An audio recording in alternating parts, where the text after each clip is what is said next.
I really just watched the third Shrek movie back to back along with the other ones? Hell yeah, I did. The best way to describe the third movie is a bunch of jealous hoes, fairy tales, and other creatures come and get their get back. And for everybody else that speaks English, Prince Charming and his band of rejects end up taking control of Far, Far Away. This comes after him realizing that the life he was living as a theater reject wasn't worth it, especially with the passing of his mother, well deserved in my eyes.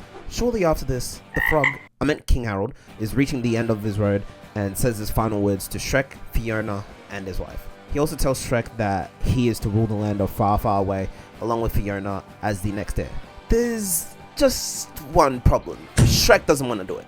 If a major issue / theme in the first two films was about identity and acceptance, then the main one here would be based around responsibility. Shrek may have gotten the king's blessing towards the end of the last film, but now it's a matter of whether he wants to accept it this time around. He hears that there is a cousin named Arthur who's also eligible to rule over Far, Far Away and become the next king. However, when Shrek and the gang are presented with Arthur, let's just say that he's not the most impressive guy out of the whole bunch. For crying out loud, this is the kid that you would have picked last to be on your team for sports. He gets bullied by everyone constantly, is shown barely any respect at all, and when he finds out about him being a king and he bids his farewells to everyone in the school, let's just say that even I wanted to bully him in that moment.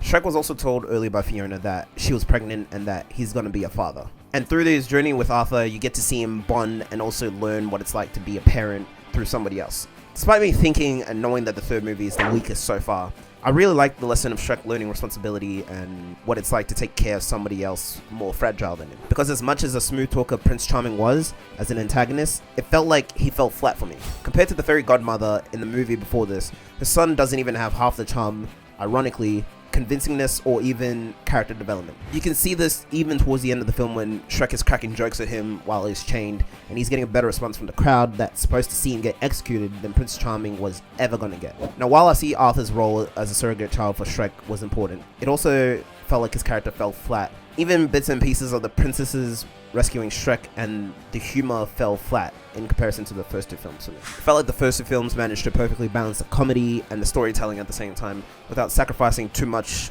of one or the other, as opposed to here. I felt like they were both being sacrificed way more than they should have been. I may be right, or I might be a hater, but that's just how I feel, y'all. I'm curious to know, how do y'all feel about this one? Was it your favorite? Did it need improvement? Or was it just meh? Thanks for watching. Stay tuned for whatever else the next video is. And this is Black Sugar Lovin', out.